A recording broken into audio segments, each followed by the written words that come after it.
with us working together as a nation united. Now, we need your support again. Drugs are menacing our society. They're threatening our values and undercutting our institutions. They're killing our children.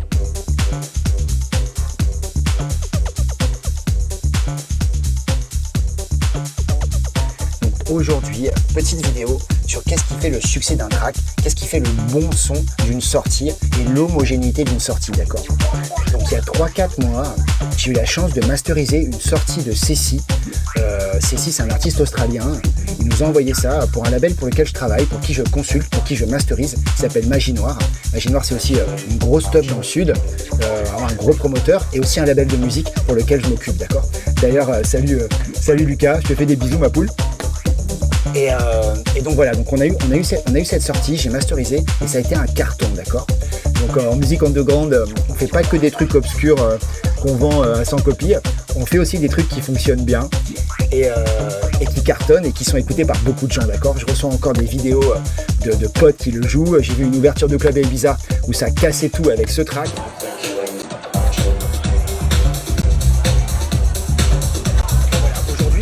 Je voulais faire un petit lien avec la vidéo qu'il y a eu il y a 2 semaines sur la compression, d'accord, et surtout pour rappeler le fait que même dans une chaîne de mastering, on va vraiment sculpter le signal, donc là le stéréobus, plutôt que vraiment de le compresser, d'accord. Donc là tu vois le projet master, je vais te le mettre parce que là tu me vois moi en fait. Donc voilà, ça c'est le projet master. Je vais pas t'expliquer tous les steps de mastering qu'on a fait, que j'ai fait.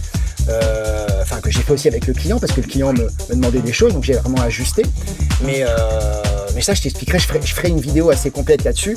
Le master, c'est toujours un peu plus complexe, c'est des choses qu'on ressent qui sont assez fines.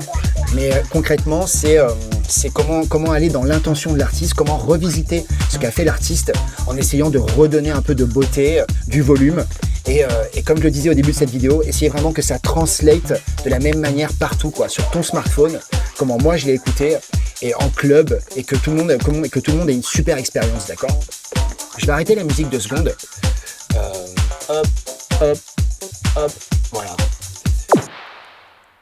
Et donc voilà, moi ce que j'aime bien faire dans le master, en principe, en général, je vais pas t'expliquer tous les EQ, tout ce que j'ai fait, mais ce que je fais en général, c'est que je vais un peu déraisonner, je vais essayer de voir tout ce qui spike, tout ce qui pique un peu, donc pique P-E-A-K, et une fois que j'ai un peu tout ça comme ça, un peu plus clair à l'oreille, au niveau de la balance, au niveau des transientes et tout ça, je commence un petit peu à retravailler, à repolish un petit peu le mix down du client, d'accord. Donc je vais déraisonner, après je vais retravailler un petit peu l'image, d'accord.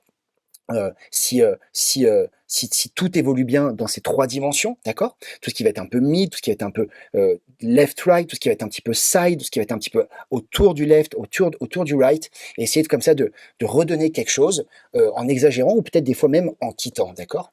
Donc une fois que j'ai un peu quitté les résonances, travailler l'image fréquentielle, la boule qu'on aime avoir, je vais peut-être redonner un petit peu de timbre, de couleur, donc tout ce qui va être EQ, distorsion, des fois beaucoup, des fois rien, des fois un petit peu, des fois comment moi je le sens, comment je peux redonner, comment je peux redorer, comment je peux redonner un peu de vie, vraiment qu'on ait cette tone balance, vraiment que c'est cette balance de tone impeccable pour le mastering, pour que le client soit content. Et une fois que j'ai fait ça, que tout est un peu clean, donc là on parle vraiment de micro step, hein, mais quand même que tu entends sur du gros son, sur du gros son, sur du gros son, tout ce que je viens de te dire, ça fait vraiment la différence. Et ben là je vais travailler la dynamique, d'accord. Donc là, c'était aussi pour faire un petit corrélatif sur la vidéo que tu as vue il y a 2 semaines, sur la glue, où j'utilisais le Better Maker. Donc là, dans ce track, j'ai utilisé le Better Maker et surtout le Pro MB, le Fab Filter Pro MB. Il y a de fortes chances qu'après tous les steps que je viens de te dire, j'utilise 2 compresseurs, d'accord.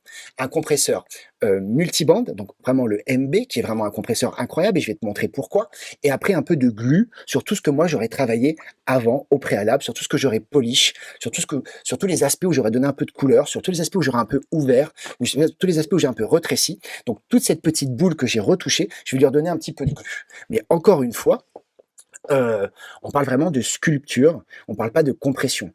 Compression maximum en mastering, ça va être 1 dB, 1 dB5 pour regluer un petit peu tout et pour avoir ce son, cette boule parfaite une fois que tu vas clipper, une fois que tu vas limiter et avoir vraiment cette espèce de cohésion et cette espèce de boule de fréquence bien compacte, d'accord? Donc pourquoi j'utilise tout le temps le MB avant ma glu? Je vais remettre un petit peu de musique.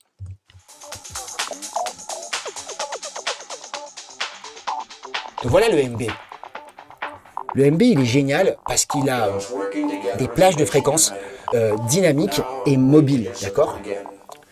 Donc tu peux choisir la plage de fréquence que tu veux, d'accord? Bien évidemment que tu vas sélectionner toi-même en fonction de ton oreille, d'accord?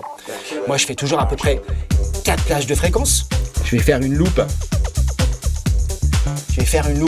Que tu comprennes comment j'ai fait ça.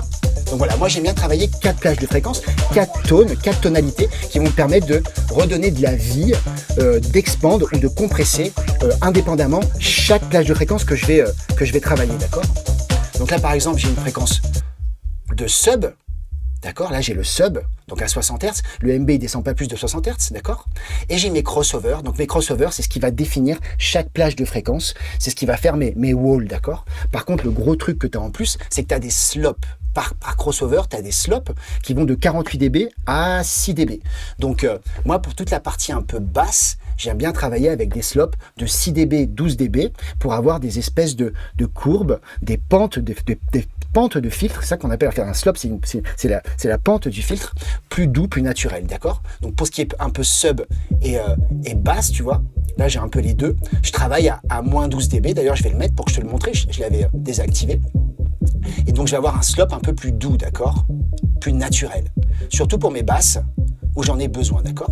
Et donc, pour chaque crossover, pour mes crossovers bas ou haut, je peux définir à chaque fois le slope, la pente de fil que j'ai besoin, et surtout qui s'y prête, d'accord? Donc, moi, par exemple, pour ces deux slopes-là, je vais travailler, surtout pour celui-là, pour tout ce qui est sub, je vais travailler à moins 12 dB, et après, je reste à 48 dB, d'accord? En slope normal, qui est très chirurgical, qui va me permettre d'agir sur vraiment des subtilités, sur de la microdynamique, sur le fait de tamiser des choses d'une manière très transparente. Le multiband, le FabFilter Pro MB, d'accord? Donc ça a été vraiment le fleuron de FabFilter au début.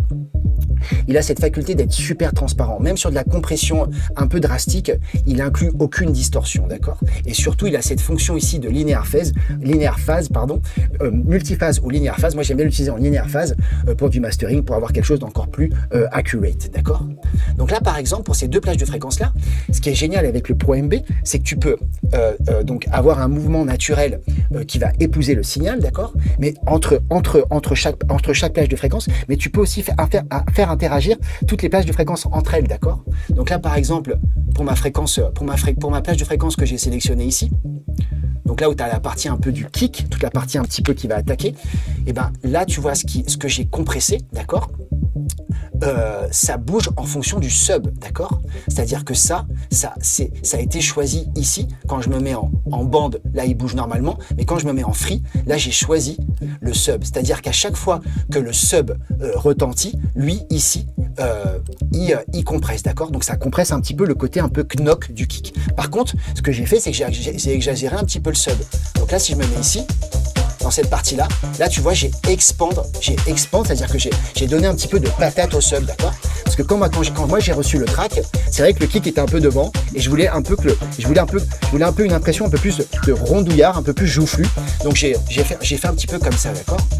Donc ce que j'aime bien faire aussi quand je travaille pour ces deux plages de fréquence là, donc là tu as le sub, donc tout ce qui est un peu de 0 à 60 Hz. Quand je travaille pour ces deux plages de fréquence là, j'aime bien aussi me mettre en mid. Quand je viens ici, je me mets en mid, d'accord?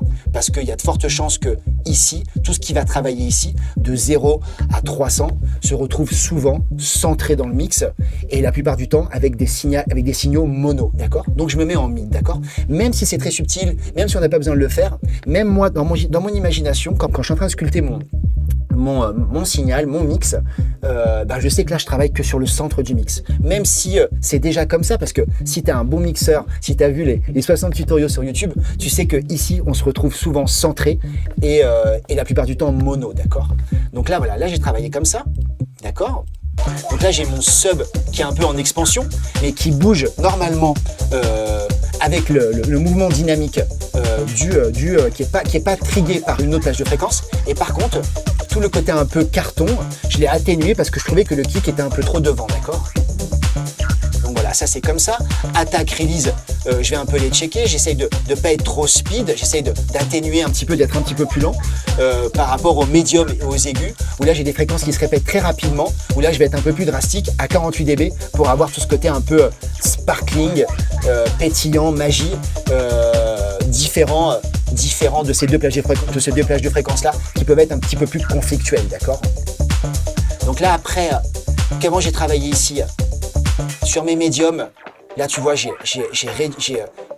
expand les médiums, tu vois, je me rappelais plus, je croyais que j'avais compressé, et donc eux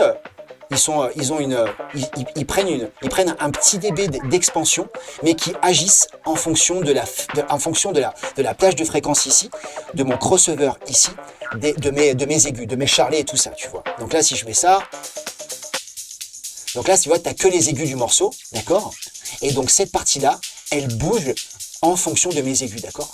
Donc ça c'est génial parce que tu fais en fait discuter des plages de fréquences entre elles. Tu peux l'avoir complètement naturelle, mais moi certaines fois, pour être encore un petit peu plus précis, pour avoir comme ça cette discussion, ce dialogue entre les tones, d'accord, le tone balance, c'est super important à respecter. Avant la glu, eh ben, je peux les faire discuter entre elles, d'accord. Comme tu l'as vu là, il y a 2 semaines, pareil, sidechain activé, même pas un dB de compression RMS, donc sur l'entièreté du signal, pour avoir toute cette glu après mon travail de toute la chaîne que j'ai travaillé avant en mastering, d'accord. Donc là tu vois, on a un master qui oscille à -7, -8, d'accord, qui est vachement bien, hop, hop, avec toujours un petit peu de headroom, comme on dit, il faut du headroom. Cette sortie-là, c'est ici, je vais te la mettre en lien, c'est une sortie qu'on a masterisée. Et je voulais te montrer comment j'avais sculpté le tone, comment j'avais compressé un petit peu chaque tone. Tu as toujours la formation sur la compression de 50 minutes que j'avais enregistrée il y a 1 an. Peut-être que tu ne trouveras pas exactement toutes les infos, mais où je parle quand même de long en large de la compression et de la dynamique. Je remets un peu de son et puis je te dis à bientôt pour la prochaine vidéo. Bye bye!